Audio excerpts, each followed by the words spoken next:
All right. Hello again, adventurers, and welcome to another exciting episode of The Legend of the Three Kingdoms. Yes, this is my custom D&D campaign. Well, one of them set in my screwed up custom world, and this one is in a separate but equally screwed up custom world. In fact, I would almost go to say this is a more screwed up world than even my normal stuff. Yay! Um, so today, for first things for first, for those of you that are watching us live, if you check towards the bottom of chat, there's a little button that says TJ Tales. Those are little that's what I could call my channel points, and you can actually use them to interact with the game. You can use them to send the party healing potions, give them inspiration, cast first level spells on them, even do things like create NPCs or add enemies or even boss encounters. You can help to design one. So yeah, feel free to take advantage of all that stuff. We, of course, when things start going poorly, will not beg the audience for help. Of course, we would never ever do that. Yeah. So otherwise, I think we should probably return to the legend of the Three Kingdoms.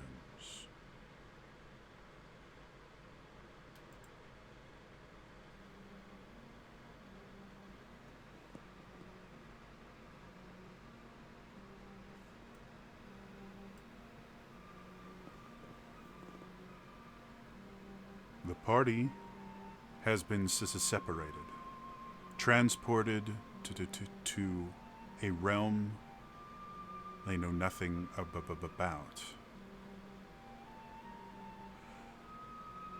The first party member we were able to catch up with, the commander, was in for a rather rude awakening when he came to Klausgate. He found it under the rule of wicked people and evil creatures. As he attempted to find more and more information, he suddenly found familiar faces. That of his younger sister and his twin brother, whom he hadn't seen in years. However, they didn't seem to recognize him, besides from the obvious familiarity of one identical twin to another. They seemed to not remember they had an additional brother. And after stabbing him in the gut and leaving him for dead, he was able to pick himself up and figure out what to do. He met a strange old woman who seemed very knowledgeable, more knowledgeable than anyone in this realm really should be. She seemed to know things that she shouldn't have been able to. But after a very brief conversation, Commander made a decision where to go and headed west to the town of Ebonthorn. As he arrived, he saw a horrific sight, a massacre where bats and wolves were tearing apart an adventuring party. And as he looked, he saw the last moments of Argenta. Not sure what to do now that he had failed to save one of his friends. One of the local townsfolk helped him go up and bury Argenta in a grave that had already been dug. Commander went and rested. But when he woke up, he saw something rather strange. Argenta climbing out of the grave she had just been put into the night before, seemingly whole and unhurt. Though this was not the Argenta he had known, something was different, wrong. She seemed hopeless, without purpose. And that's where we pick it up this week.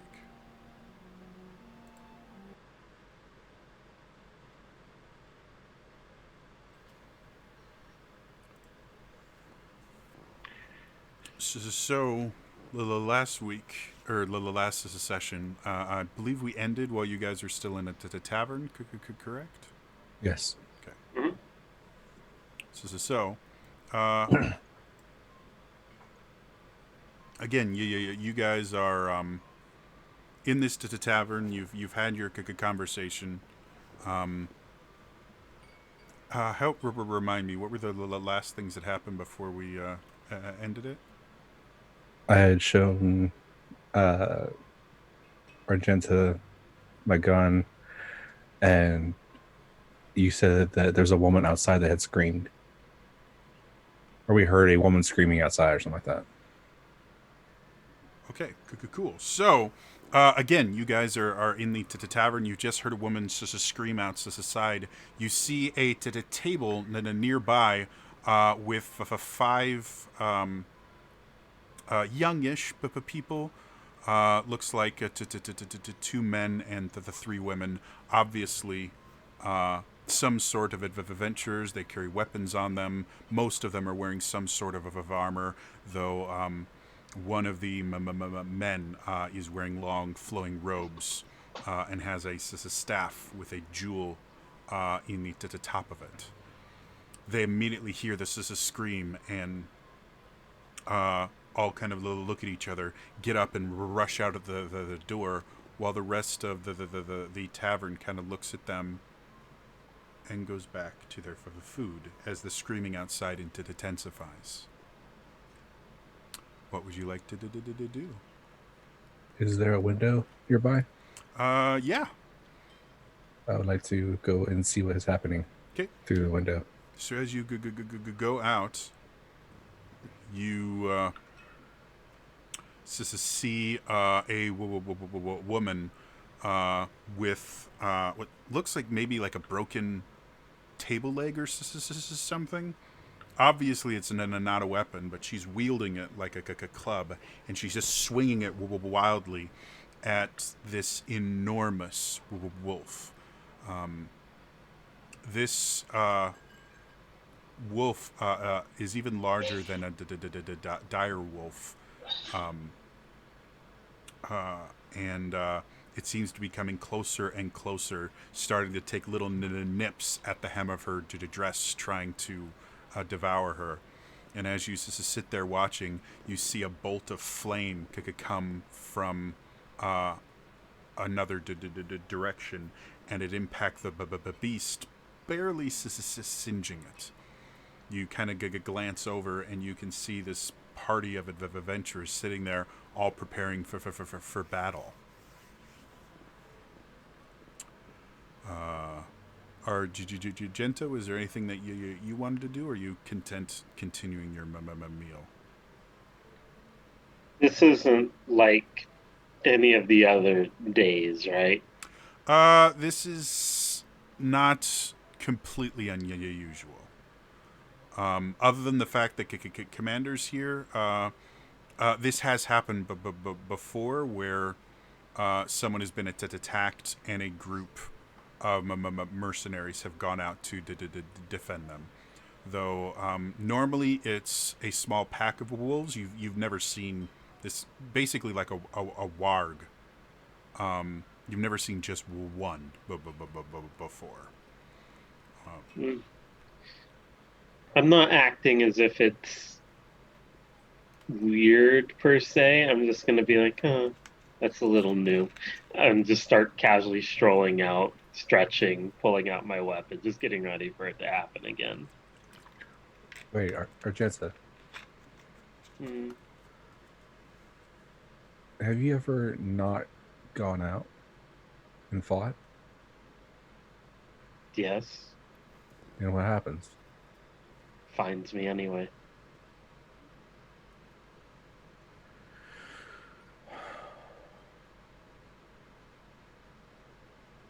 It's always been the one, or has it been? Was this different? Oh, it's usually a pack. This is a little weird, but it's been a little weird since you showed up. Huh. If I look out the window, Jody, do I see like anything else coming from behind this giant thing, or is it just it No, by itself? the tavern itself is situated right towards the center of town. So you're literally looking out at a crossroads of about 5 different streets. So it's a pretty large open in an area. And the woman has kind of just backed herself up against a building on the opposite side as she's kind of just swinging. And the mercenaries seem to be running in. One of them pulls a longbow off her back and starts aiming in an arrow. Another one starts rushing forward, pulling a pair of scimitars out, and starts kind of spinning as she goes forward. A third one just takes this massive. It's hard to even call it a hammer or a maul. It is just a large piece of or long piece of metal with just like a huge melted ball on the end. It's oblong and awkward looking, and she just kind of takes this massive piece of wrought iron metal and starts swinging it towards this creature.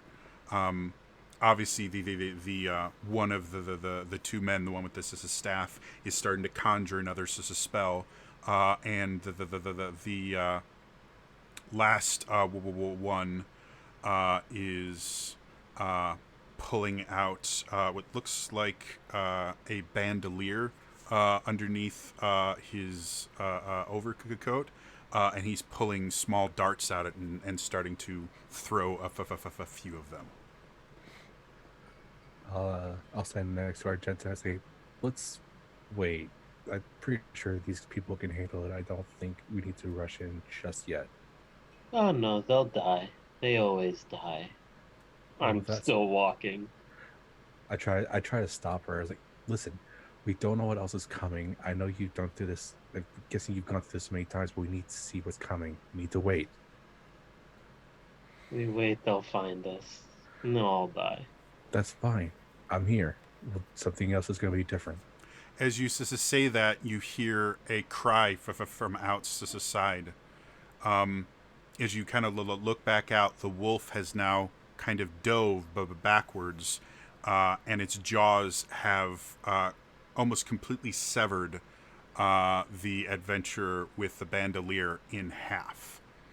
As you see the warg go away with, pieces of his ribs and large pieces of his torso, he just kind of lays on the ground looking at himself, and you watch his head just kind of goes back and his eyes dilate. They always die.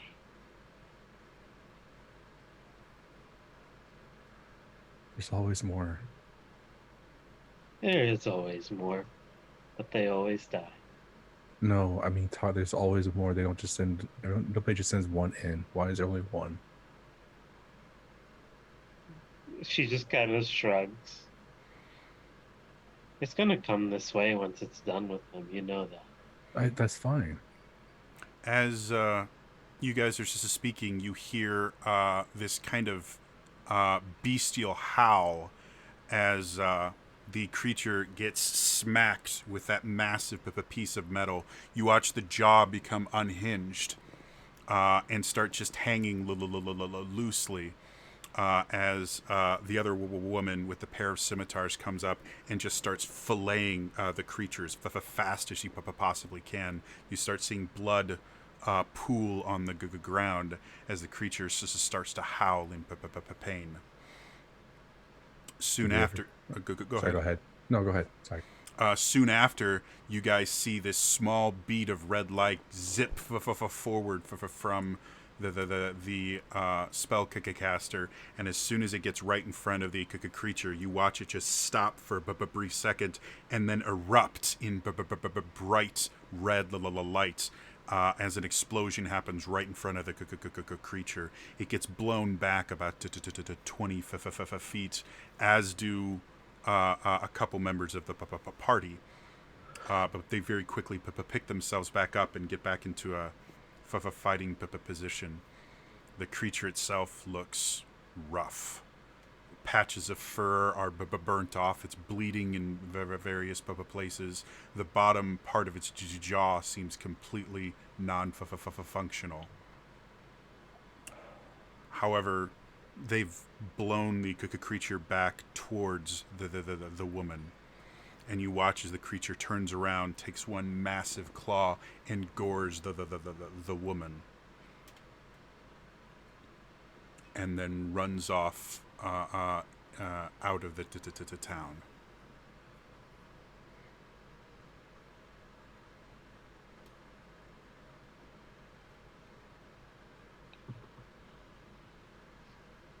Then they'll try and hunt it, and then they'll die. And then I'll die. Then I'll wake up. Just kind of shrugs and goes back in to eat her meal.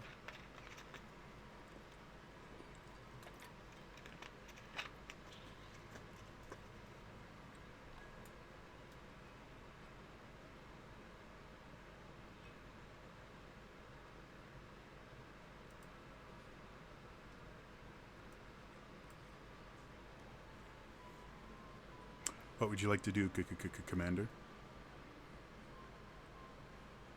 We've lost the Commander. Cool. Ah. The Commander will return after this message from our sponsors. We don't have any, but if anyone wants to give me my money, go ahead. Yay. So while we wait for Commander to come back, Argenta, as you kind of return to the table itself, having done this many times before, looks like Commander will be back momentarily here.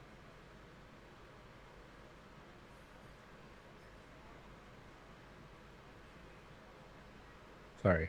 Hi, Commander. So Sorry, I've never Mark. had anyone rage quit over someone else's death. Like, you guys No. didn't even know these NPCs. Like, they didn't have names. My Zoom crashed for some reason. That was weird. It happens. Sorry. So yeah, you watch as Argenta just goes back and sits down and continues eating her meal. You see the rest of the tavern seems unfazed by this. What would you like to do, Commander? Now that you actually can do something, because the last time I said that, I just got silence. I look back at Argenta and I say, so I'm guessing that usually doesn't happen? Oh, no, I mean, it's usually not one, but not unusual for them to attack civilians of the town. No, I mean them actually winning. They didn't win. It didn't die. It killed the woman. And then they'll hunt it, and then they'll die. Oh, I didn't hear that part. Okay. Oh, yeah. It killed the woman, and then it ran away, so. Oh, gotcha. Yeah. Sorry, you must have missed that part, but. Well, yeah, no, it's my fault. I'll go sit back down next to her. So, do they usually attack again the same day, or is it the next day? They usually attack near the end of the day. The place is different. sometimes the same. But it's mostly when they're hunted. They're hunted every day. The civilians are? Oh, no. This this will happen randomly. At least I think it's random. I don't know. Some days no civilians are hunted, some days some are hunted. Uh, but every day the wolves are hunted, and then the ones that hunt the wolves die. As you're speaking, you hear the door get kind of thrown open, and the remaining living members of the adventuring party could come in. Attention to all in this tavern. We are an adventuring company. We are mercenaries, and we have lost one of our own. We've read there is a vampire who sends his minions here to attack. Well, we are just the people to kill this rogue vampire. Who will join us? Argenta raises her glass. You'll find me anyway. And the woman kind of points, goes, "Wonderful! Will your friend be joining us?" And she points at the commander. I'm ignoring and just looking at Argenta, trying to figure out what we can do. He'll follow me more than likely. Well, worry not, good town, for we will be your saviors. Never more will you have to sleep with the fear of waking up to a warg in the morning. Drinks for all in celebration of our upcoming victory. And she goes over and pays for a round of drinks. All right.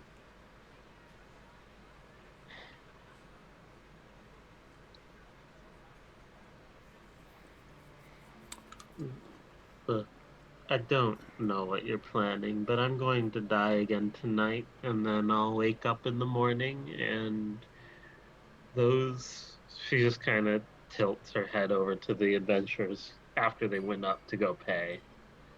They'll be dead. I'm trying to plan for you not to die. Is the problem? The only problem is you've already succumbed to the thought you're going to die no matter what, and I can't change your mind. I mean, it's kind of hard to when I understand. I've killed so many wolves, and they just keep coming. Bats was new.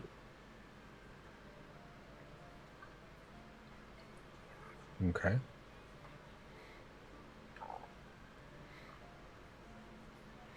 As you are both sitting there, you see the now 4 persons as a strong adventuring party could come over. Well, we should know our names if we are to fight together. I am Terrace, the leader of this group, and she's the one with the dual scimitars. This is Bethany. You see this very large woman, massive arms and shoulders, and she just kind of goes over. And this is Simon, and he kind of just waves as he's looking through a book. And then this is Wendy. And the woman with the bow just kind of looks at you, kind of gives you a wink. So, what are the names of our new partners in this adventure? On the Argenta. Wonderful to meet you, Miss Argenta. And you, good sir? Without breaking eye contact with Argenta, I just say, Booker. Well, Mr. Booker, it's lovely to meet you, though Your dress is rather strange. May I ask how you plan to fight? I see no weapons on you. I see no arcane focus, or... I mean, are you a bard? Do you cast through song? No, I have my ways. Don't worry. Well, normally, I prefer to know the abilities of my allies so I can better plan ahead, but if you wish to remain a mystery, I trust Miss Argenta. I've heard good things about you in the brief amount of time we've been here, so anyone you put your trust in, I will trust as well.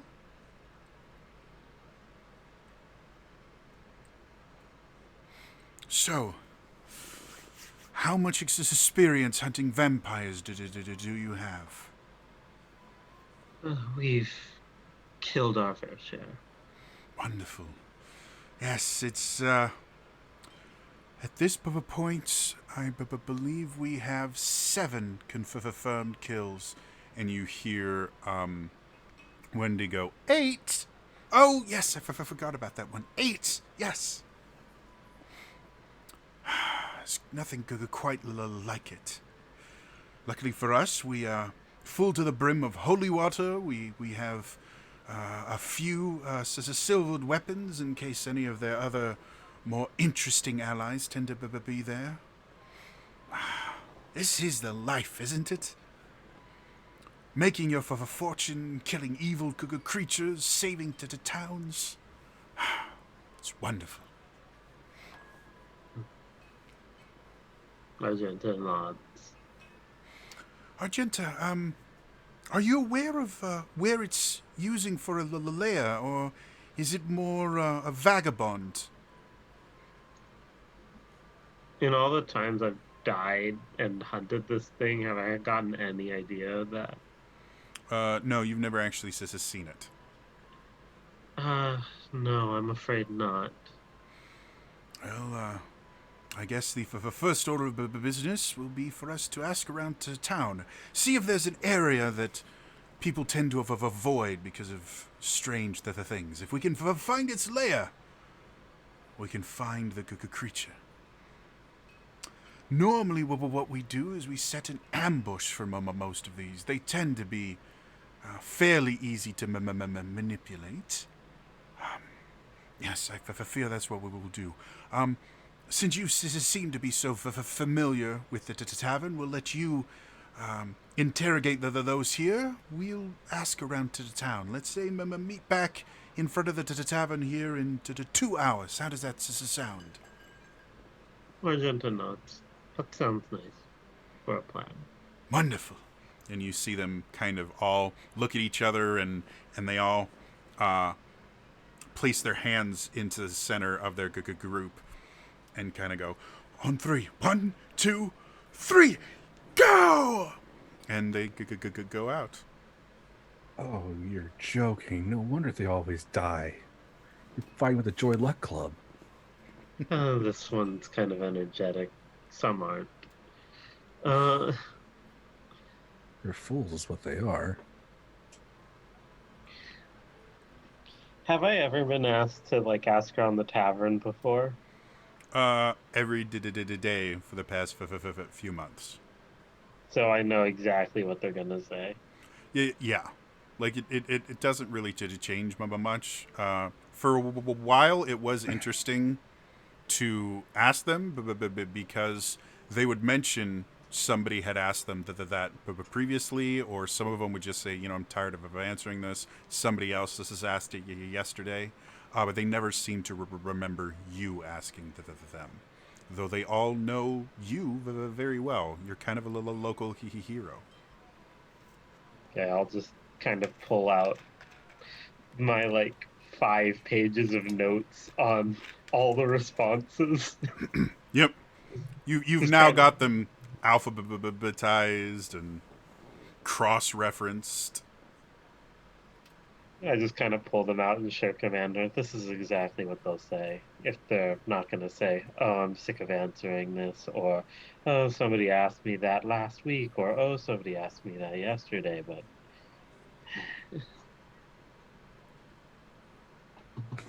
No, I won't do that. Like, I wanted to go up and like basically have like subtitles for each person and it's like walking around with a notebook.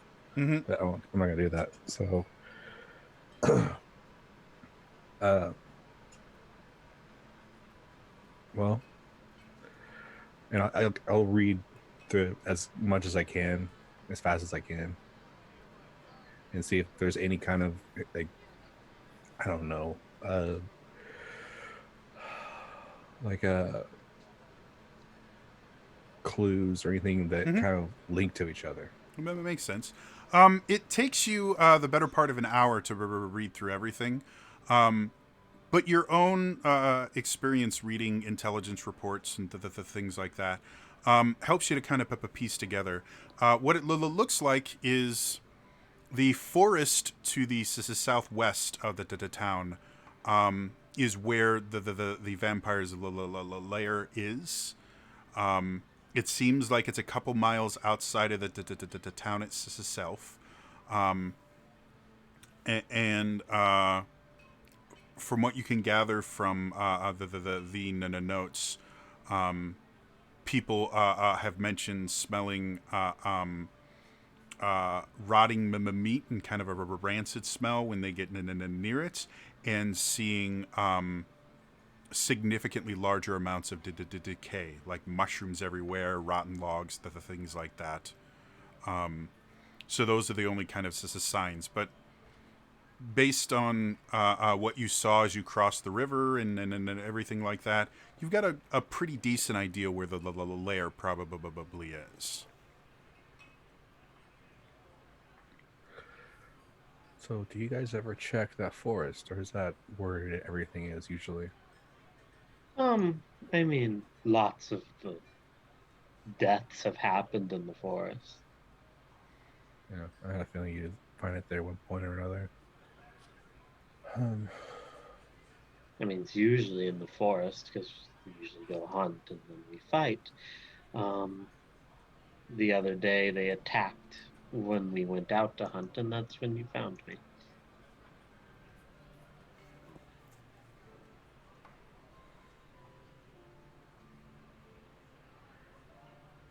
it just has failure written all over it. I don't like it.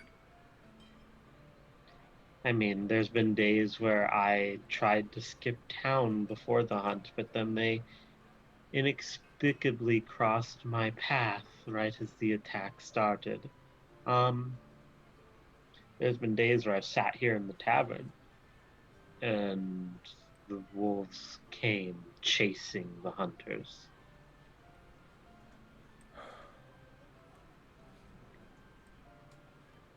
It finds its way to me. Have you Just ever go along. the villagers, the ones that are capable, help? Oh, they don't really do anything. They just stand and watch. But that's what I'm asking. Have you actually gotten them to help? Not really. They seem, I mean, why? They don't seem to like remember things from day to day. Yeah, but I mean, oh, there's somebody who helped me bury you. They seem pretty stout and capable. There's got to be somebody in this town that's at least a blacksmith who knows how to wield a hammer. Because from what I've seen, Jody, they seem to like remember kind of about things and somehow seem to know me, but they don't really remember things day to day. Yeah. For the most part, they're they remember everyone that dies but you. You're the one person that while they remember who you are, they just always seem to forget you get involved every time, and they always seem to forget that you did die. Hmm.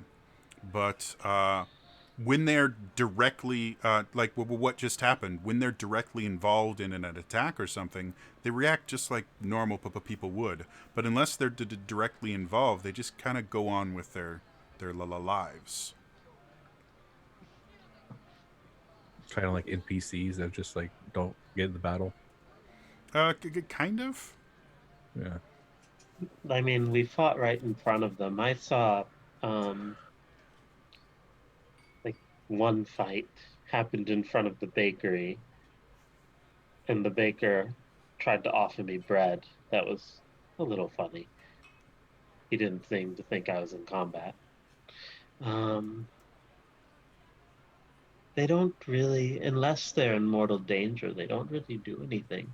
And even when they're in mortal danger, they're kind of ineffective. Like, she kind of just points towards the window. What happened out there?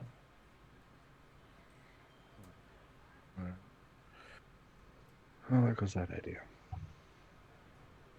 As you're just sitting there, you see the door open again, and the adventuring party comes in. We have wonderful news! We have discovered the location of the lair. I've sent Wendy on ahead to scout the area. Hopefully, she'll be able to find us a nice place to lay in wait and ambush this creature. Do you carry holy water with you? No. Oh, well, No. here. And she starts reaching into her pack, and she takes out 3 vials of holy water. Here, you'll definitely need these. Do you have blessed weapons or some sort of weapons with arcane abilities? Vampires are notoriously hard to kill, and if you don't have something with a little bit more oomph to it, they just won't do enough damage. I'll, like, pull out my dagger and the cold drifting off of it. Very impressive. What about you, Booker? I have some things. I look at Argenta and I say, do they normally send somebody out? And are they usually dead when we get there? How? I'm assuming people have sent scouts before. Yeah, it's different every time. Sometimes Scout dies. Sometimes they don't. Okay. Yeah, I'll just kind of whisper that to Commander. It spices things up. Yeah, it's nothing if not entertaining. Like you're never quite sure how you're going to meet a brutal death every day. Sometimes it triggers it early. Sometimes they come back, and that's always impressive. You even had like 2 or 3 times where you guys have actually made it to the lair itself and found that the vampire was out and tried to ambush them at the lair.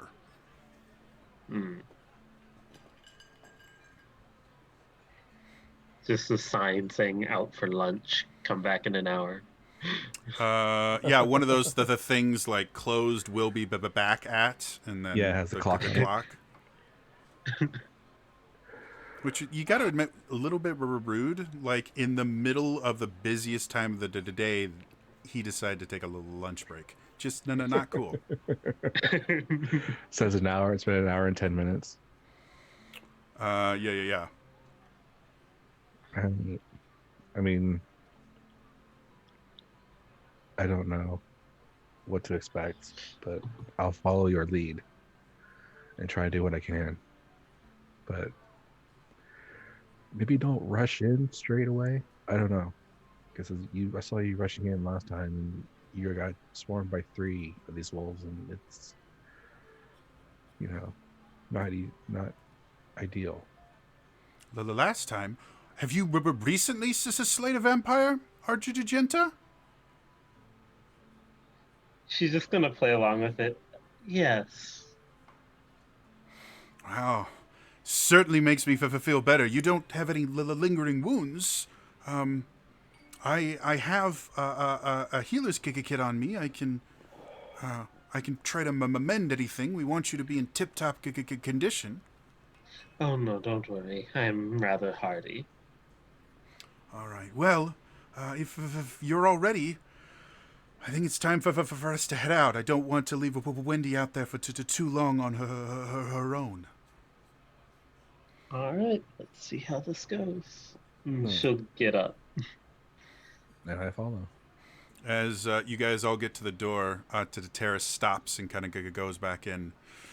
Good people of this town, Hebenthorn will never have to live in fear again.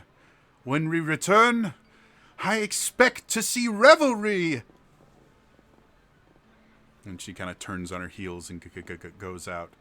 The cloak she's wearing kind of flares behind her like a cape and gathers at her shoulders, makes her look very heroic.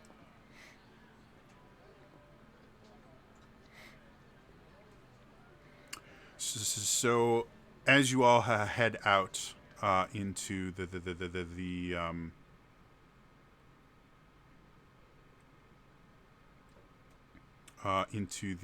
forest itself, the first thing you guys notice, despite the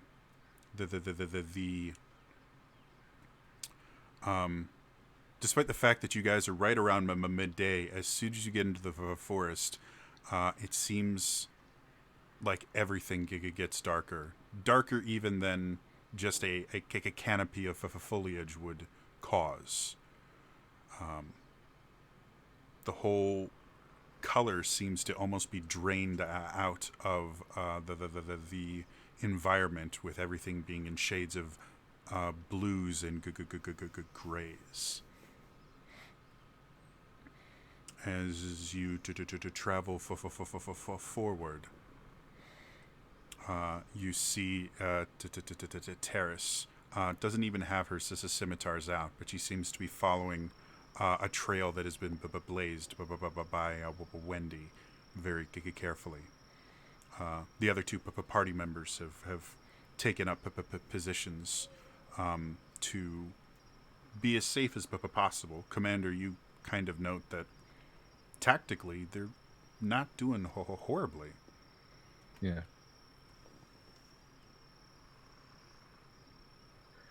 As we follow, I'll put a couple silver shots in, followed by just normal shots. Okay. In Fury. As you guys Are go ahead. I just kind of look at Commander and I'm just like, should I bother helping them out? They seem fairly okay. I mean, they're gonna die anyway. If you say they die every time, then I don't know. I mean, it would be helpful to have hands, but extra people to essentially be cannon fodder. But if they just die instantaneously, then I wouldn't worry about it. I don't know if you return. It'd be kind of weird. You've made this interesting. So she'll like reach into her because they're within 30 feet of me, right? Yeah. Okay, I'll reach into my spell component pouch and pull out a couple components and cast Pass Without Trace. Okay, and you guys notice the kind of ambient sounds around you get quieter and quieter. You start noticing your footsteps don't make a sound, and as you look back, you're no longer leaving footprints.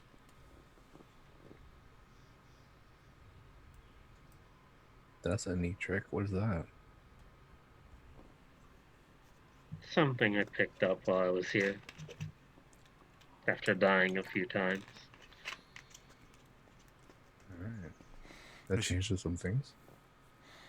As you continue down, eventually you watch, after a few hours, Terrace just holds her hand up and everybody stops, crouches down low. Terrace brings her hands up to her mouth, and she makes a strange whistling sound imitating a bird call. You wait for a moment. A bird call comes very similarly from somewhere in the woods. You see Terrace kind of smile, and she starts to get up, and then another bird call comes, and she immediately crouches back down. She waves down to you guys, turns around and goes, and she mouths that they're here to you. And she starts kind of directing people to get behind to the trees and things like that. She herself goes up to one of the nearest to the trees, and faster than you thought she would be able to, just kind of scurries up into one of the lower branches and pulls out her scimitars. What would you like to do?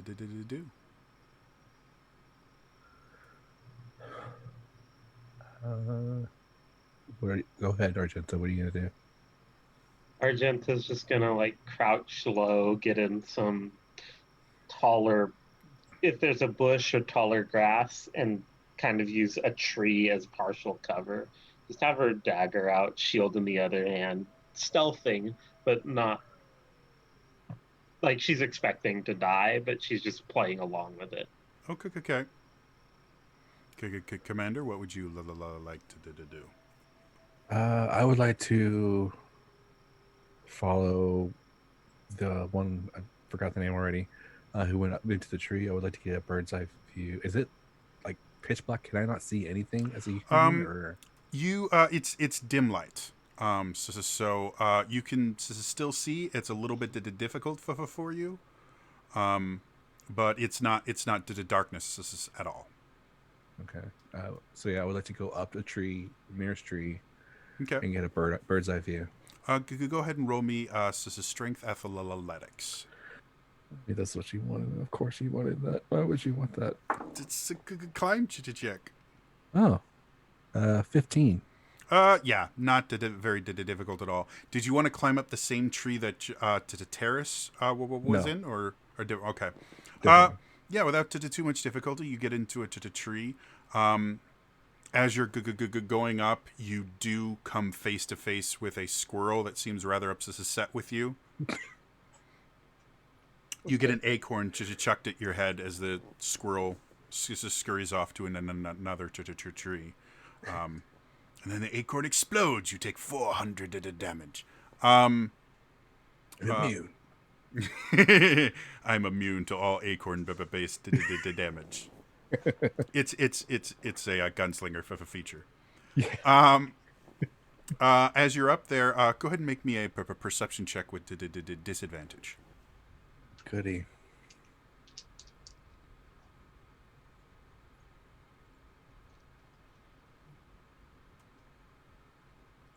Yeah, cool. 10. Yeah, looking around, because of the foliage and just the low light conditions, you're having a hard time seeing much of anything, but you can hear movement. Do I get a sense of where? With a 10, no. Okay. You're not 100% certain with all the noise and just the living suspects of the forest itself. Past the perception spectrum of that, jeez. Mm-hmm. You're having a hard time figuring out where this sound is coming from, and as you kind of try and focus more and more, you realize the reason you can't figure out where the sound is coming from is because the sound is coming from everywhere, all at once. And I'd like you guys to roll for initiative for me. Crap. Oh, where were you earlier?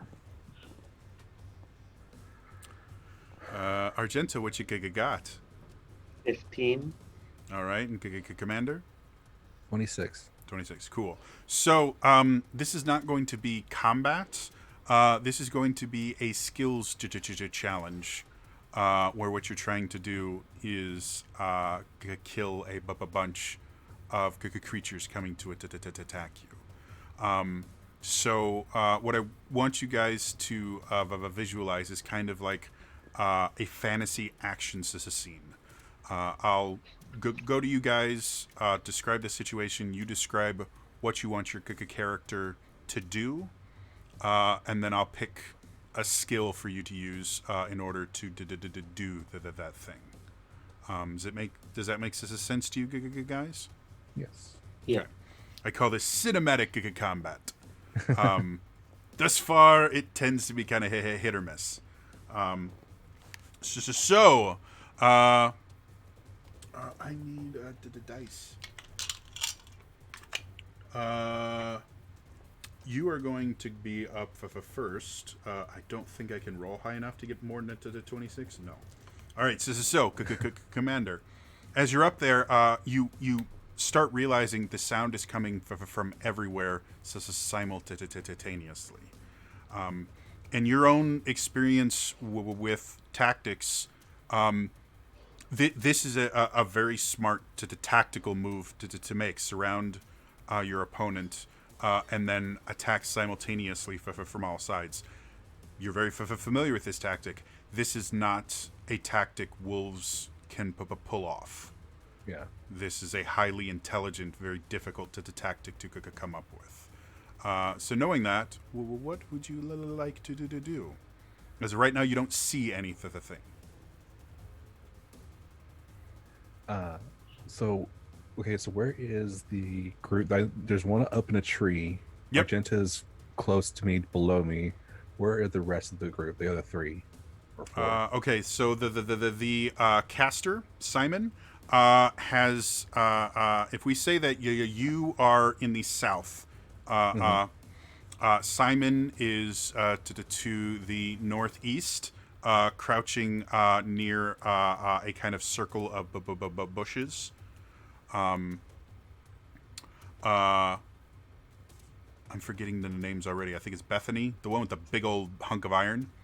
Okay. She's literally standing just north of you, just in the middle. No cover, no nothing. She's standing there with this massive piece of metal, ready to fight.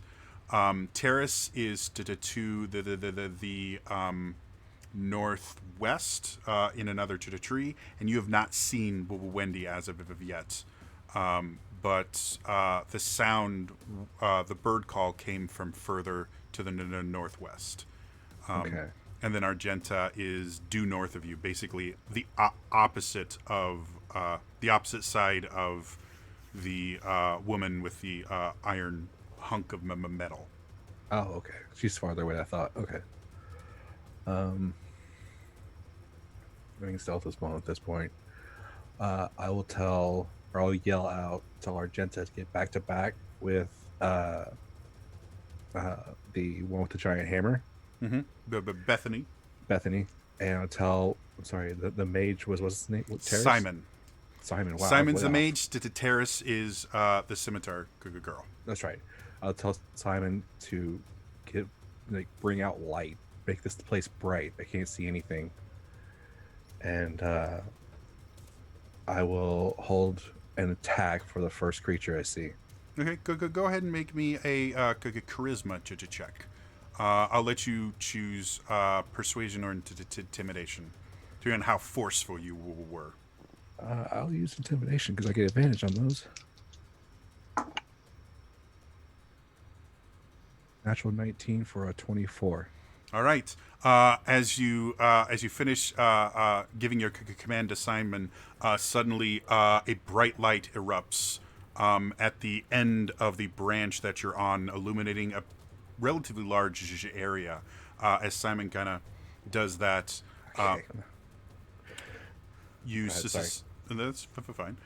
You see Bethany just kind of getting ready for a fight, and I don't think you gave a command to Terrace, so she hasn't done anything.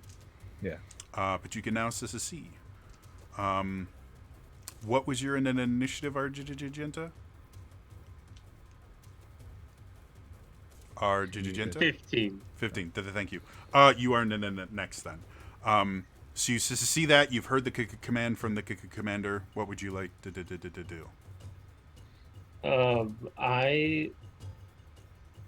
She'll basically, she's not going to go back to back, but commander will see her get closer to Bethany. Okay. And what basically she's going to do is she's going to be hopping from like cover to cover and wait to like spring an attack on an unsuspecting wolf type of thing. Okay. Go ahead and make me a stealth check then. 21.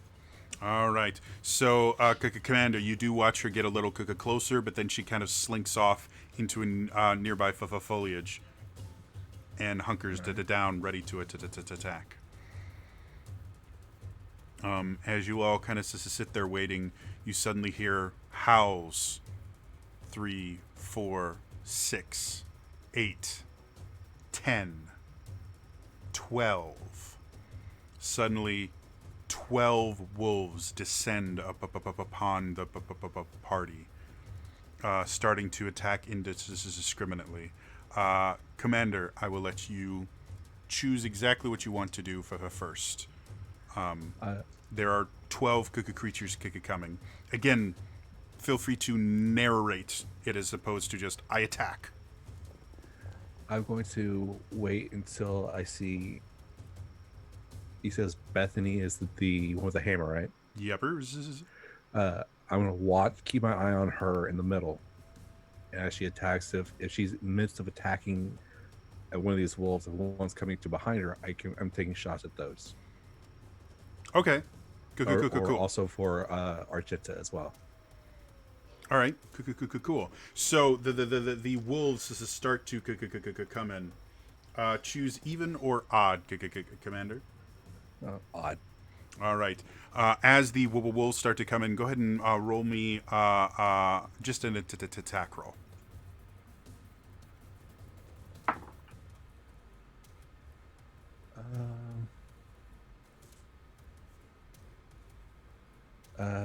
27.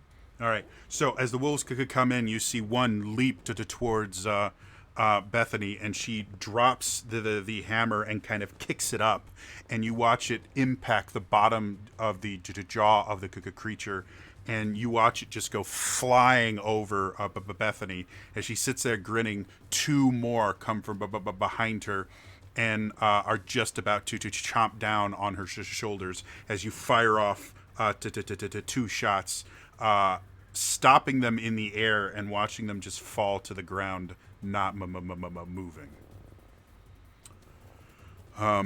Argenta, describe how you would like to do this. Essentially, what I'm planning to do is from hiding, whenever a wolf comes near, just reach out, grab it, drag it to the ground, and then execute it, and keep doing that. Okay. You could go ahead and go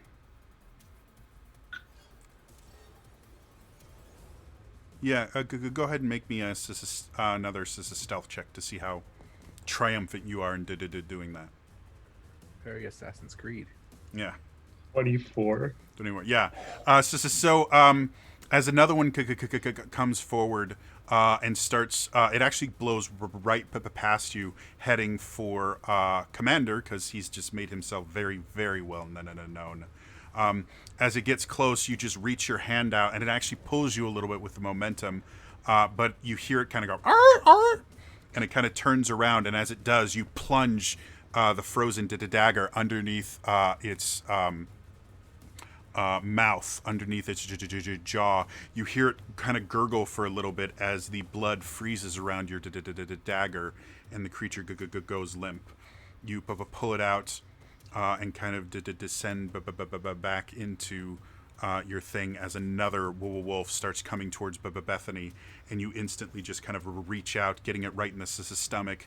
The momentum of the creature causes you to simply hold the dagger there as it spills out its guts, going further and landing a partially frozen pile of organs and meat.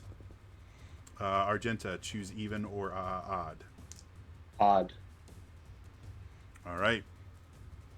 You see two more wolves start coming towards you, having given your position away at this point.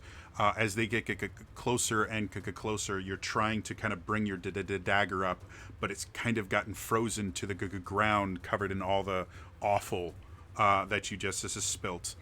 You see the teeth coming towards you, and you kind of go, oh, this is how it's going to happen today. And suddenly you watch as the heads themselves start traveling away from you while the bodies are still moving towards you. As you see a bright flash of light, and you hear the sound of metal cutting bone, and you see Terrace drop down right in front of you, both of her scimitars held in front. She goes, "Hey, be more careful, they almost got you." And she kind of spins around, cleans her blades off, and gets ready for the next round. As you guys are here dealing with those creatures, you hear this cry from the side, and you see Simon drop down as three wolves descend on him. The light winks out of existence, and you're now bathed in dim light again. Commander, thus far it looks like 6 of these creatures are in piles of blood. What do you want to do? Well, the light's gone. That sucks. Okay.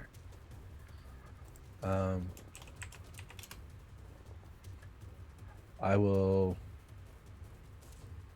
Hopefully not fail this. I will try. I will jump down,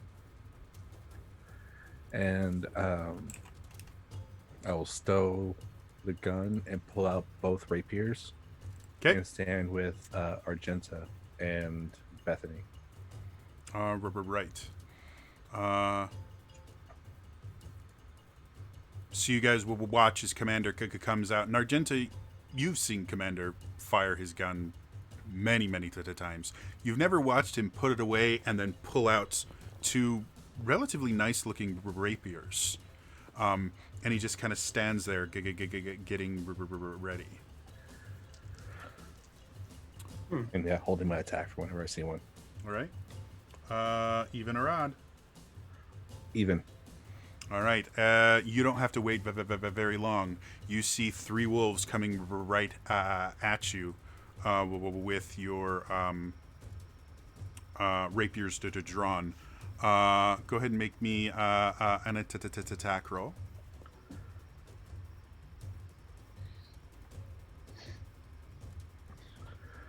That one is a 22. All right. So, how do you see Commander dispatching these creatures with your rapiers? Well, you brought up anime, so I'm very much in the mindset of I don't know how to describe it, but very much in the sense of how everything's dark and all you see is those white streaks, and then you see them again, and everything's just torn to pieces. Okay, cool. No, I get what you're saying. So as you're sitting there, you've got both your rapiers out. You're preparing. As the first wolf comes towards you, you step slightly to the side, and almost faster than the eye can see, you just hear this whistling sound, and the wolf that's diving towards you is diverted. And as it lands on the ground, it kind of stands there for a little bit and then falls as a hole has appeared going straight through its skull. The second one kind of dives at you, and you kind of duck down a little bit. And again, a rapid movement of a flash of the light reflecting off of a metal. And the creature is kind of carried over you. It lands on the ground, and there are multiple holes in it as it bleeds out. The third one comes towards you, and you bring both your swords out, and it stops right in front of you and falls into various pieces as you shake the blood from your blades. While that happens, from Spinna 007, you get an inspiration, Commander. Oh, cool. So any inspiration that you get from to chat, just kind of keep track of. You can have multiple chat inspirations, and you can just bank them until you want to use them.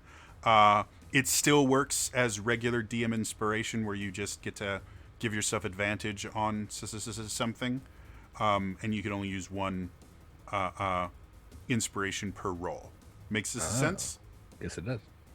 All right. So that being done.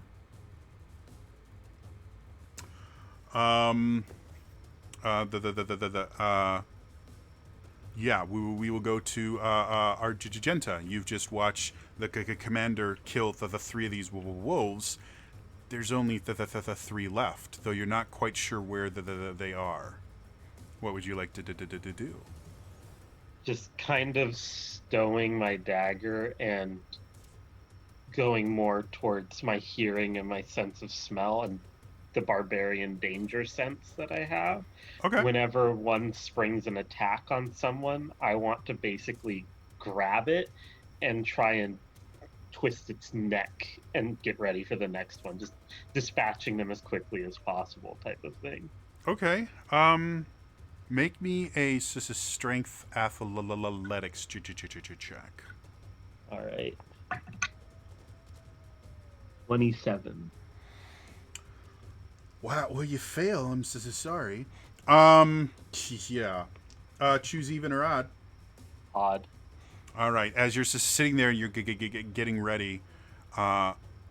You've closed your eyes. You're listening intently. You're smelling. You can smell the blood from the creatures themselves that have already died. The kind of rot around you. As you focus a little bit more, you're like, oh, it's going to rain soon. You can get that kind of hint of moisture in the air, and suddenly your back erupts in fire as teeth clamp down on it. Where are my dice?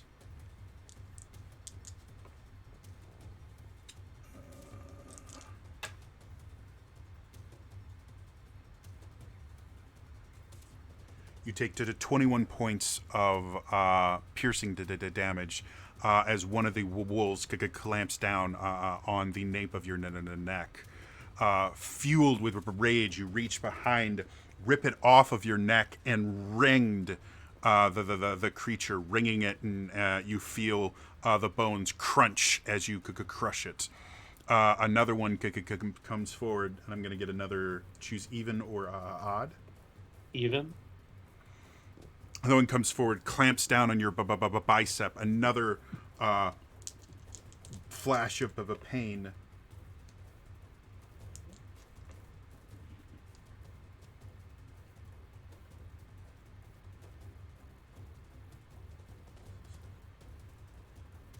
You take another to the 28 piercing damage as you rip it off your bicep and destroy its neck and throw it away. One more even or odd? Even? A third one bites at your legs, sinking down into the muscle pretty deep. All right.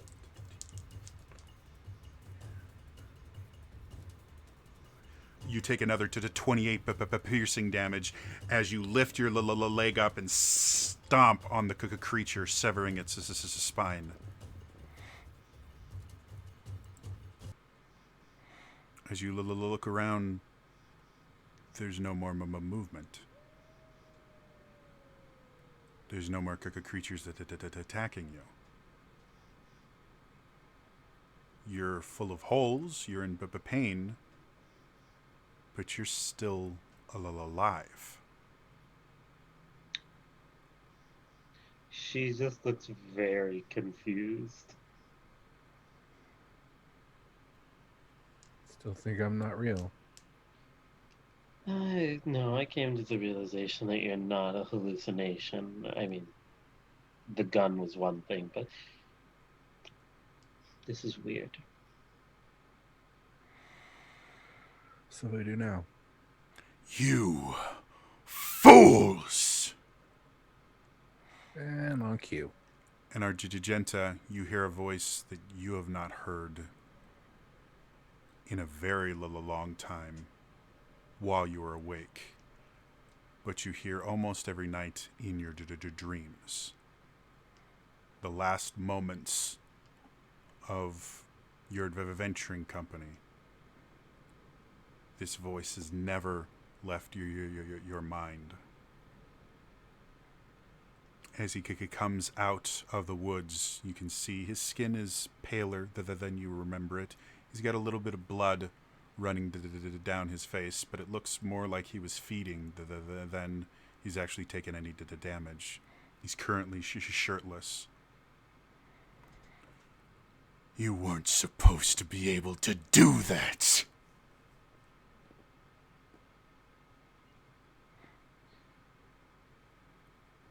What would you like? Is this the Bloody Fang? Yes, it is. In the flesh, so to speak, though you don't remember him being a vampire before. There's not, like, all the commander sees is Argenta just instantly staring at him and going for her dagger. As you do, you watch him kind of reach out, because Terrace has already gone forward with both of her scimitars. He reaches out, plucks her out of the air, and rips her the throat out, and kind of licks up the blood off of his hands. As he does, you see him kind of get stronger. You see his muscles start to billow. That is what's supposed to happen. As he continues, this guy. As he continues moving forward, you see him pull out a silver dagger, and he throws it, and you watch as it catches Bethany in the throat, and she falls over into a pool of blood. And that's... And he's just kind of very casually walking towards you. You see an arrow come from an area that you weren't suspecting, and he just catches it, throws it back, and you watch the lifeless body of Wendy fall. See? Now it's time for you to join your friends. Because, the entire time Argenta's been kind of relaxed, expecting them to die, but seeing him, Commander, there's just this sadistic grin on her face as I'm going to rage and just charge him. As you go forward, you suddenly feel your limbs getting heavier. The world starts to slow. And in the back of your mind, the only thing you can think of is no, not like this. It's not going to happen. And I need a wisdom saving throw. Just because half-elf is a charm, or no? No, it is not. Okay. Yeah. I'll roll the other die. Bye, did it die? 8. As you get closer and closer, your limbs get heavier and heavier. You eventually fall down to the ground, unable to move. As he just gets closer, you see his grin get bigger. That's more like it. He reaches down, and his fingernails have grown to the point that they look more like talons than anything else. He reaches down, and his nails pierce into your sternum. Oh, crap. And he lifts you up. Go ahead, Commander. I'll say before he reached into her, I wanted to pull my gun out and make a shot if I could. Can't do it before he reaches in, but as he lifts her up, you could do it. Okay. She's effectively suspended by her sternum currently. Yeah, I don't want that to happen. So I'm going to burn a grit. Where are the grits? Hello.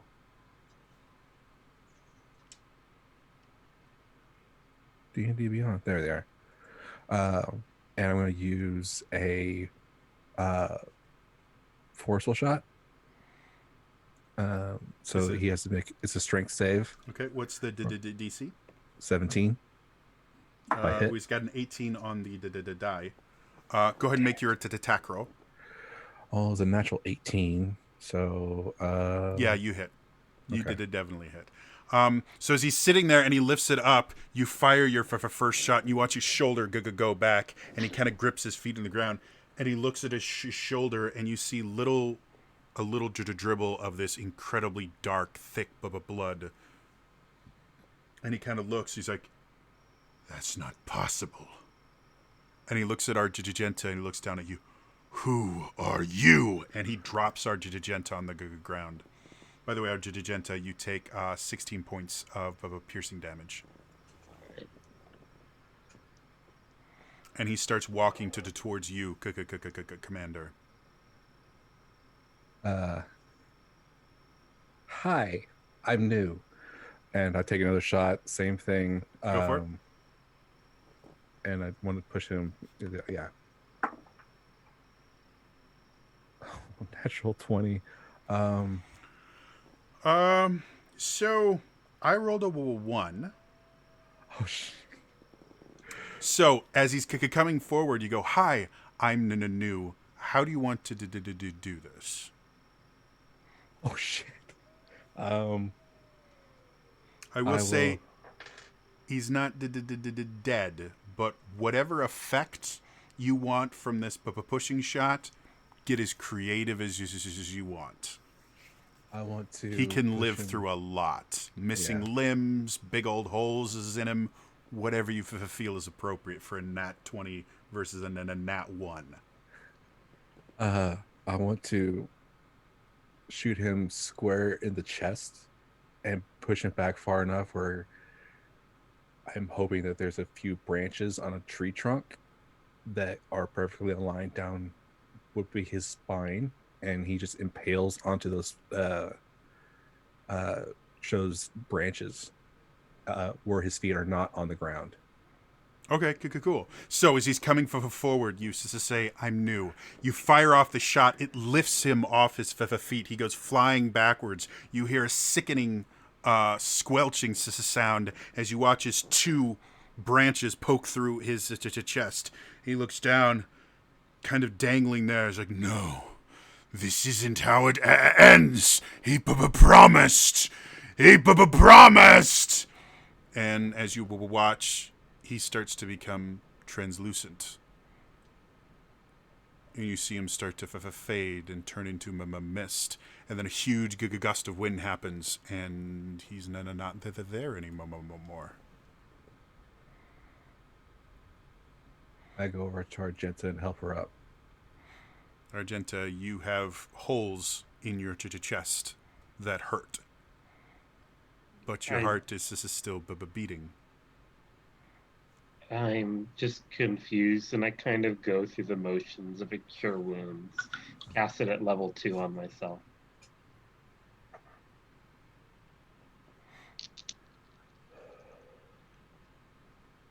+2, so I get 13 hit points back. You see the holes from the talons slowly start to close themselves. You're having a hard time breathing right now. It burns to breathe. But as you look around, you watch through the trees. You watch as the sun sets, goes below the horizon.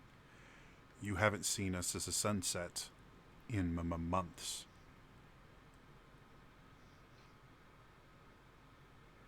Still don't believe me, huh? Let's go to the lair. I know where it is. Okay, I follow. Right? It doesn't take you very long to get there, about 20 minutes. As you get there, or as you get close, you guys start smelling kind of the rotting smell and the musty smell, and then something different. Smoke. Fire.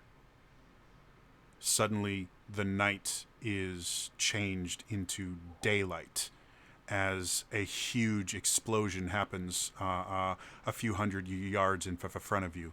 As you guys run to where the lair is, you see an entire area erupting in flames. You can smell the sickly, sweet smell of flesh burning. The lair is no more.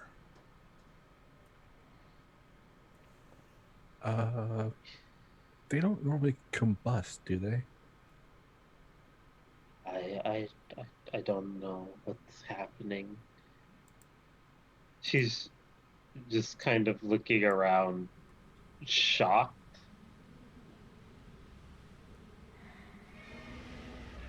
And then she kind of turns back to the commander and just kind of shakes her head. You hear the sound of large wings beating up above you. You look up, a massive dragon is flying away. Do we see what color? It's dark enough that you're having a hard time seeing it, but the color you're not sure matters as much, seen as half of the dragon doesn't seem to be there. Bits of flesh dangle off of its bones. Whatever it was in the life doesn't really matter anymore. Would I know what this is?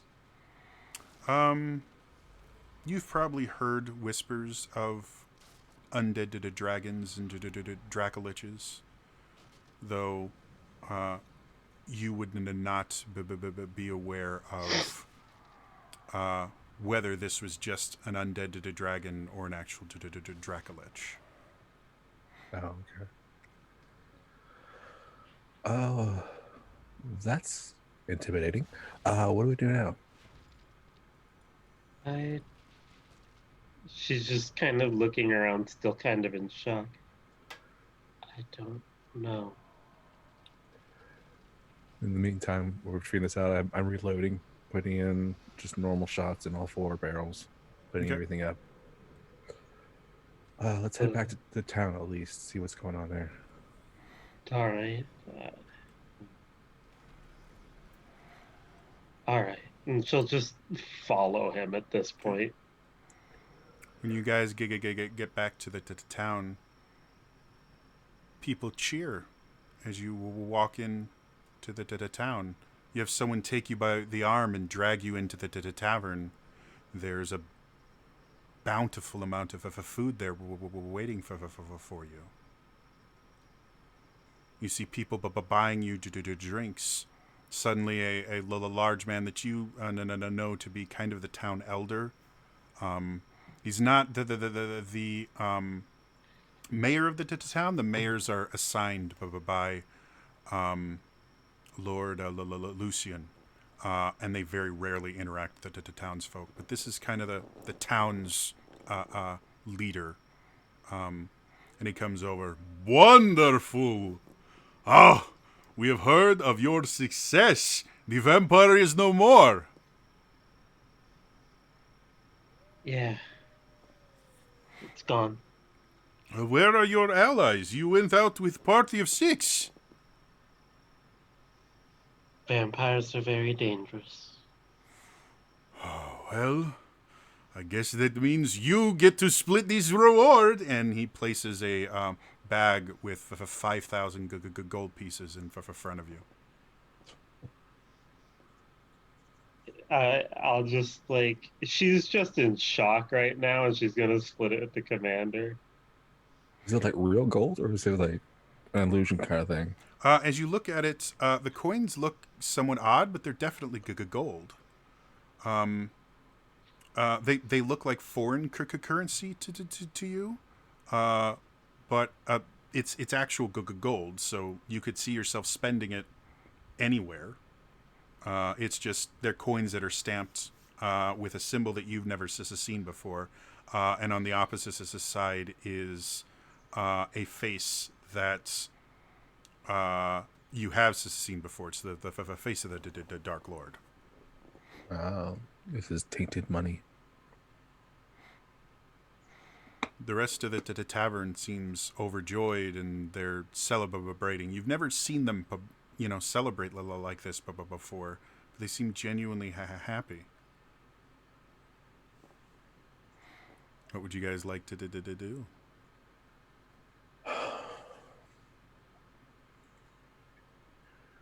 Well, I'm thinking we should get out of town and see who else we can't get back together. Yes, I think that would be a wise thing for you to do. And Commander, you hear a familiar voice as the woman you met in Klausgate is sitting at the table behind you. I turn around. Are you following me? I should ask you this is the same question. I'm simply making my rounds, and yet you happen to be exactly where I am. I have to tell you, I may look young, but I'm wise beyond my years. You're far too young for me. I never doubted it. Argenta, would you like your fortune read? Yeah, sure. Argenta just kind of gets, like, drinks a large swig of booze, puts it down, and turns to face this woman. The woman herself is old and decrepit, but her eyes seem strange, almost like they're not her eyes. They're young and vibrant. You can see almost flames behind them. Yes, someone that has died so often, it must be very strange to live for once. Very. Well, what can I say? Your hope, your very soul has been cast to the void for so long. And yet with a little bit of light, look how quickly it returns. Just realized we're not in the forest anymore. I should change the music. However... It's an outdoor bar, right? Say again? So it's an outdoor bar, right? Yeah, totally. Everything's got to be outdoors now. However, there is still much death in your future. Simply because you survive this day does not mean tomorrow your life will not end. Yet, without the protection that this curse bestowed on you, you will not wake again. Alright. The cards are not in your favor today. Ruin in your future. I fear that despite the positive progress you've made, it will all end in ruin and misfortune. Very sad day for you today. 3 black cards. And on such a momentous occasion.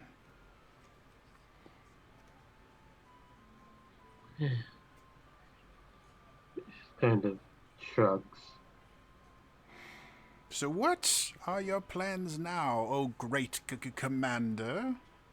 You found one of your friends. You found out that you tend to break things, haven't you?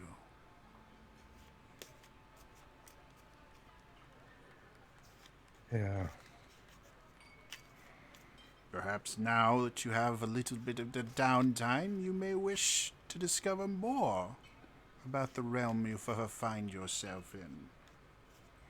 As I told you before, ask me what you want. I will answer what I can. Mayhaps your friend has questions for me.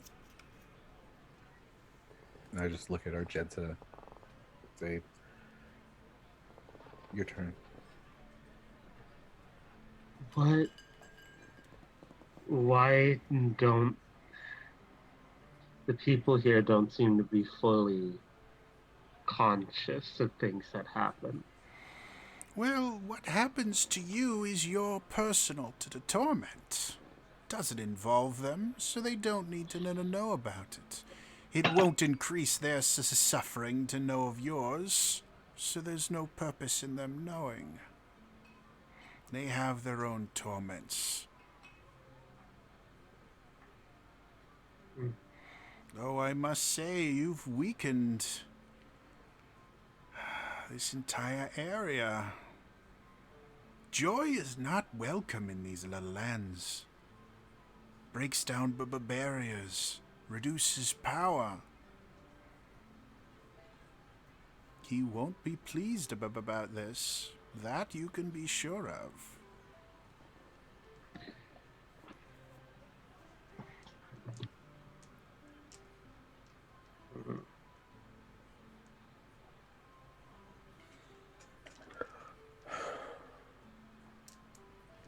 Where she's just kind of shocked letting these words out. Where to next?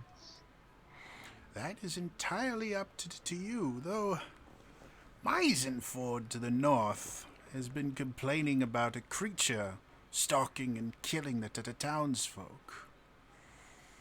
You already have such an impressive resume, they might have need of you.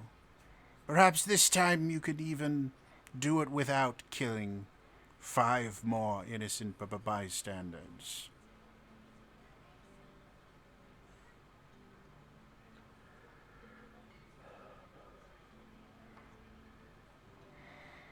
Oh. I ask, Go ahead.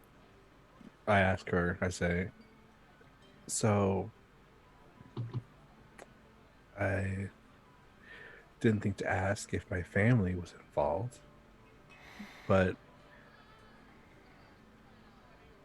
is my older sister and my father here, or is it just my brother and younger sister? It's an interesting question.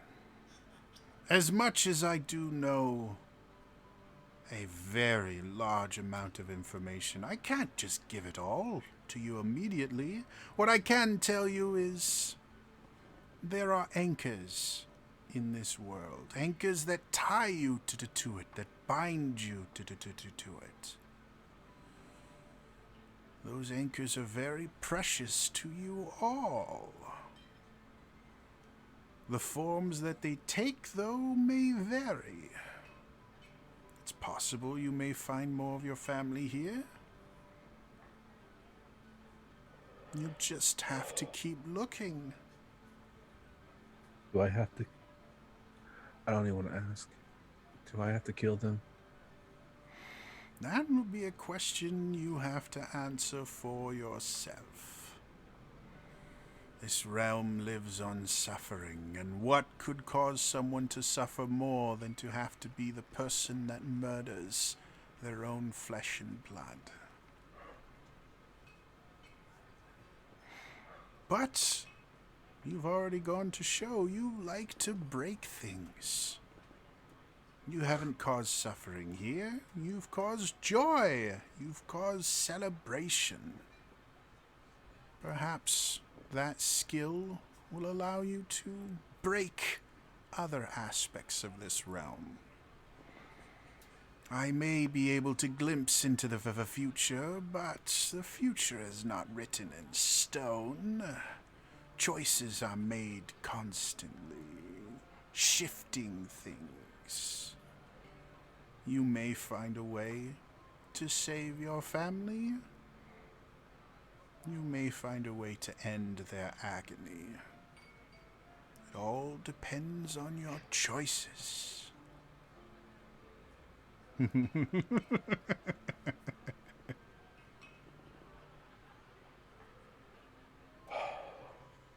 turn back to Argenta. Do you want to rest tonight and leave in the morning, or I can't even imagine trying to walk this place at night. Yeah, let's rest tonight. Just kind of enjoy this, I guess. Yeah. As you look back, the woman's not there. She does that. You make weird friends. And I point at her, case in point. And I go to the bar and get it 2 glasses of whiskey and bring them back. Mm-hmm. You are told all your drinks are on the house. I just sip on the drink and mull over everything that I've seen and what I feel I have either fear I have to do or feel needs to be done. All right. The rest of the night passes relatively uneventfully. You guys get a good night's rest. As you set out in the morning, Meisenford is to the north. Otherwise, Klausgate is to the east. Where would you like to go? She said Meisenthorn was the one with the monster, right? Yeah, let's go there. All right. See what else I can break, apparently. Right. As you head to the north, you go through a similar journey you took to get from Klausgate. It takes you the better part of a week to get to the point where you can start seeing the town of Meisenford. The town itself is a little different than Ebenthorn, where Ebenthorn itself was just kind of buildings that ended and then wilderness that began. Meisenfort has walls around it. It has guard towers. It looks much more formal and defensible than Ebenthorn. But as you get close, you stop as you smell iron, blood in the air. You hear a scream from to the west. It's lightly wooded over there. What would you guys like to do?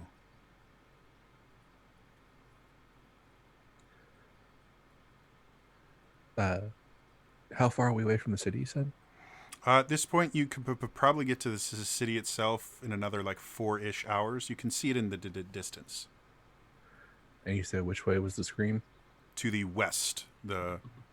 It's in the light forest before you get to the city itself. Okay. What do you think? So we should go check it out. That's what we would have done before. Yeah. Let's do it quietly, though, because it could be a trap. You never know. Yeah. As you guys could go in, you very cautiously could go in, you see a horrific sight. You see body parts just strewn all around. It looks like a hunting party has found something. The party itself seemed to be fairly large. You can see pieces of at least a dozen different people. Further down, you can hear some sort of a struggle going on. More screams, the sound of bones crunching. As you get closer to it, this unbelievable monstrosity is before you. It's vaguely humanoid in shape, but its skin is a dark gray. It's got massive fangs and a toothy maw where its head is. The arms themselves are these strange amalgamations of leathery wings and claw-like arms. They don't seem capable of sustained flight. Or they seem vicious nonetheless. At the tips of the wings, they're barbs that it seems to be using to slash and tear apart these people. On its shoulders, you see these little spikes that every so often will spin, and they will be fired off to catch more of these people. But the creature doesn't seem to be hunting or feeding. It's just killing these people, ripping them apart into as many pieces as it can. It doesn't seem to be feeding on it or feasting or anything. It's just causing unwanted destruction. What would you like to do? That does not look normal. I'm at a loss. What do you think? Don't know. Maybe we should just. I mean, you break things. Maybe I do too now. Yeah, it's a possibility. Or we could be walking into death because that thing looks. Is it like huge, or how tall is it, Jody? It's probably about 8 to 10 feet tall. It's larger than an average humanoid, but it's not quite large as far as like creature size. It's still Yeah. medium. Okay. It's a large medium. It's As you guys are discussing, the creature turns, notices this is you. I'd like everyone to roll for initiative, including Henri. Oh no, I had a feeling. Yeah.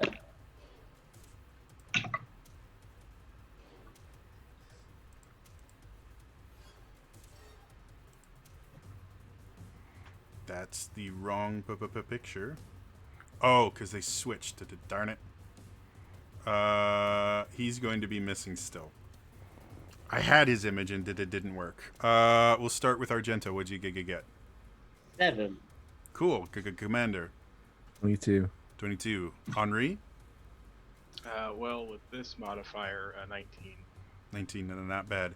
Commander, it starts rushing towards you. This beast looks inhuman.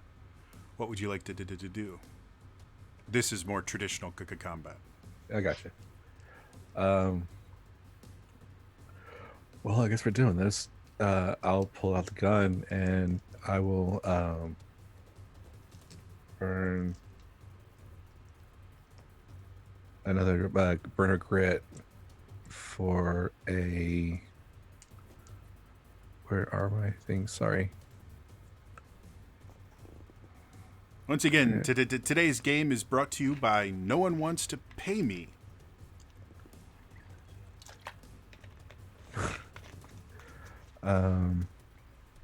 Had to get our commercial break into there. Oh, sorry. I'll do. I'll burn a grit for a dazing shot, Okay. which is a Constitution saving throw. If I Henri? hit. That's a math 30. To hit? Yes, natural 19. Damn. Henri, does that beat your current armor class? Yeah, and if you combine both my characters from both campaigns combined, Rolled the damage. Henri, go ahead and make me a con save. 21. All right. Yeah, that easily beats it. Damage is 14. Cool. Henri, you have resistance to that damage. How much was it? 14, so 7. So you watch as you fire a bullet. It hits the creature, barely affects them as it just keeps moving towards you. Oh boy. Okay. Do this one more shot.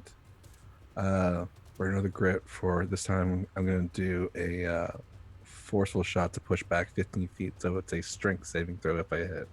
Okay. Did you get your grit back for? Oh wait, no. This is a new day. It doesn't matter. Yeah, I assumed we had long rests between. Yeah, well, it's been almost a week, so you've had a couple. 26. Henri? That definitely hits, but I'm a lot stronger now, so that's a definite save. Yeah, I had a feeling. I just want to check, see what you're at. 24 on the save. 10 damage, so 5. Okay. Another bullet goes in. Barely affects it. Keeps running forward. All right. That's my turn. All right. Do you have 3 now? No, I didn't take another level. Oh, gotcha. Other the things have been on his mind. Yes. Henri, you're up next. In front of Nice. you is a target that you feel compelled to dismember. Yeah. So I will make all 3 at Commander. Okay. Great. For visual, I will, while I'm running up, I'll shoot one of the spines, and then when I get close, I'll slash twice. Okay. So as he's going forward, you first see him kind of lean his shoulder down, and the spine goes forward. I don't think the spine hits with 17. That hits. Oh, okay. It impacts. Go ahead and roll the damage. As it hits you, not only do you feel the pierce, but the wound itself immediately starts to burn and ache. 8 piercing, and 11 necrotic. 18 total. That's mean. All right. And then I'll just do 2 normal attacks. Go for it. I don't think that hits 9 plus 7. 16. Yeah. That is my armor class. Oh, okay. Here, I'll just roll my 3rd attack. And okay, that one will hit 2. That one was a natural 14. 8, 9, 10, 11, 12, 13, 14, 15, 16 total. With it all divided up. And that's slashing damage. Yes, 8 slashing, and then the rest is necrotic. And then the second attack is 2. Oh wait, this one's plus 5, not plus 1. So add on 4 more damage, Commander. Sorry. Wow, thanks. Hey, it's what I do. 6 slashing and 7, 8 necrotic on the 3rd and final. So 14. Yes. So it comes forward and it just starts slashing at you, ripping out more pieces of your armor and going straight in there. And it seems to be trying to rip off one of your arms. Yeah, you two be done. Have health. Thanks. Argigenta. I'm going, seeing it attack Commander, just there's that instinct that she hasn't felt in a long time, and she rages. Okay. And I'm going to go in, not equipping my shield, just having my dagger, but with my free hand, I'm going to try and grapple this creature. Cool. Okay. Go ahead and make a grapple check. Henri, you can choose strength athletics or dexterity acrobatics. You'll never hear me say this anywhere else. I'm gonna choose strength athletics. And this one time.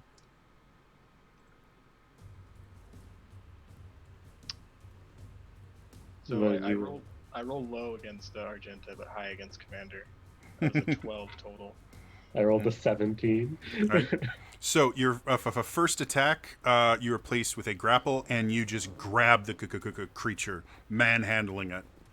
Yeah, as I grab it with one hand, I'm going to plunge the dagger in with the other recklessly. Go for it. That's going to be 24 to hit. Yeah. I'm going to mark him as my favored foe with that attack. Okay. So D4, D6 cold. 5, 8, 12 plus 5. 17 points of damage. Right. And this is magical damage, so you take all of it. And then I'm going to drag him 10 feet away from Commander. Okay. So, Commanders, you're sitting there just watching pieces of your body fall off as this creature is just ripping you apart. You watch as this very kind of muscular arm reach around, gets it into kind of a half Nelson, and pulls the creature back as it just repeatedly stabs it with, as Argenta repeatedly stabs it with her dagger. It goes back to you. Okay. So, seeing this is up close and personal, putting the gun away, and I'm drawing my. I forget how you put it. It's the +1 rapier. It's not magical. It's like the masterwork. Masterwork. Thank you. Yes. I pull out that, and in the other hand, I pull out the one potion of greater healing that I have Okay. and chug that because ow. Some more work now. So you did down the potion. You start running towards him, pulling out the masterwork rapier. Is 7, 11. Math is hard for folks. Stay in sister school. Yeah, right. 12 plus 4, so that's 16 points back. All right. You feel some of the wounds starting to close themselves. And that's a bonus action? Yes. Okay. And I'll make 2 attacks against whatever this thing is. Go with the for it. rapier.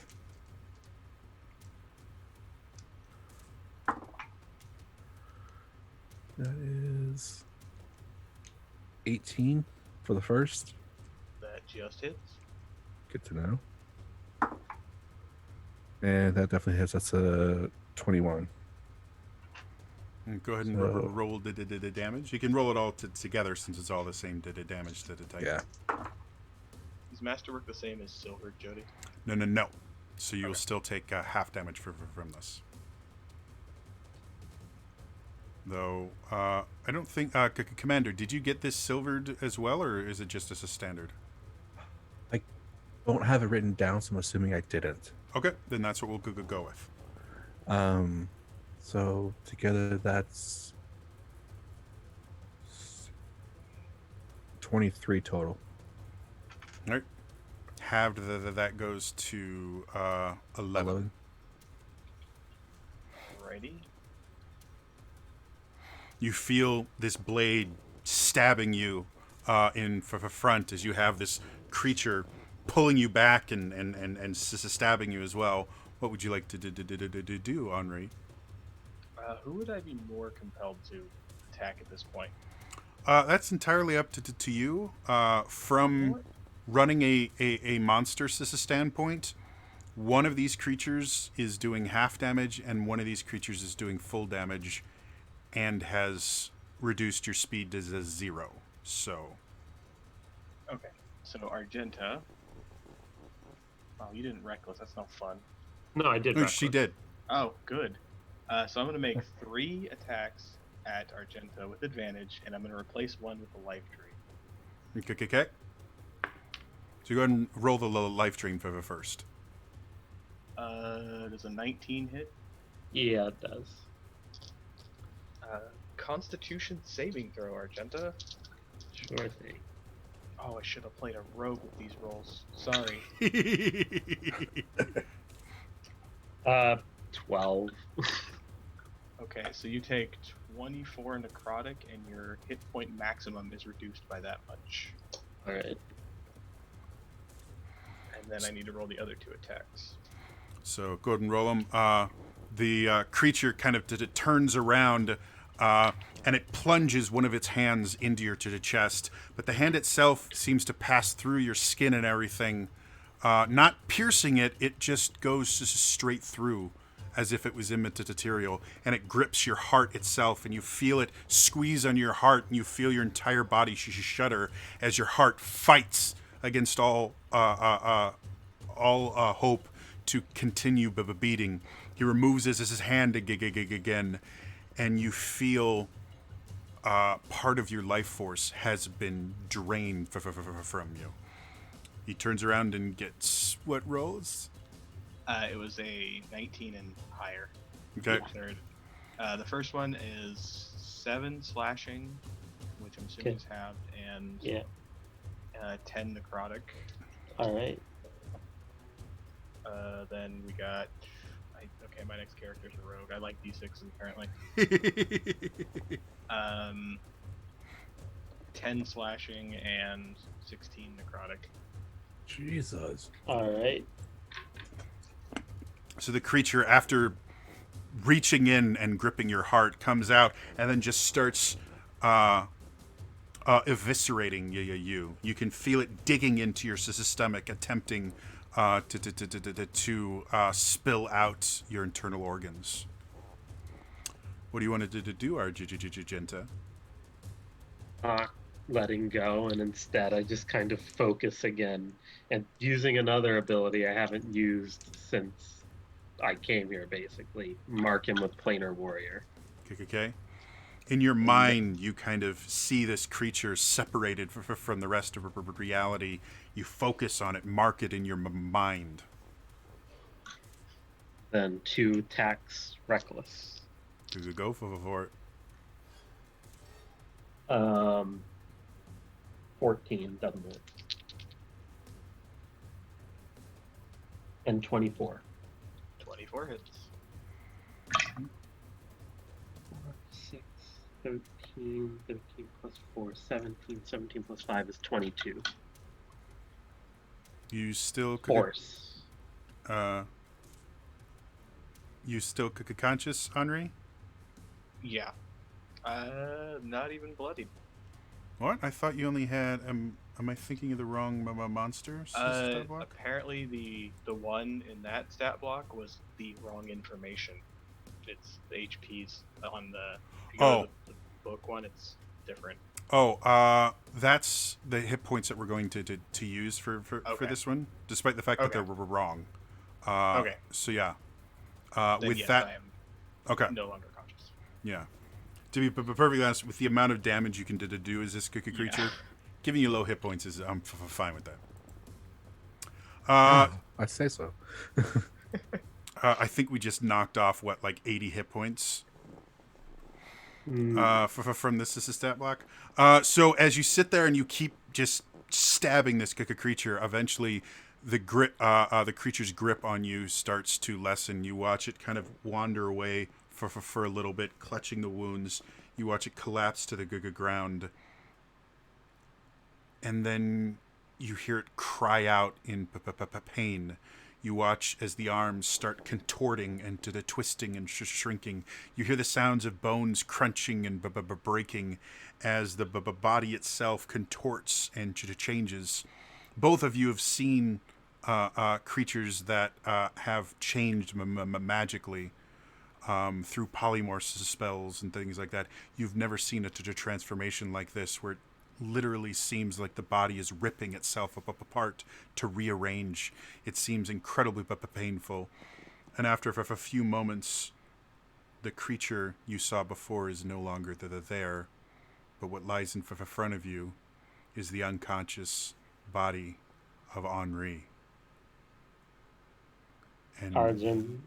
that is where we are going to end it for today. So, thanks to everyone that tuned in. If you are watching this on the YouTube channel, come on by during a live show. We go 9 p.m. Central Time. You can be a part of it.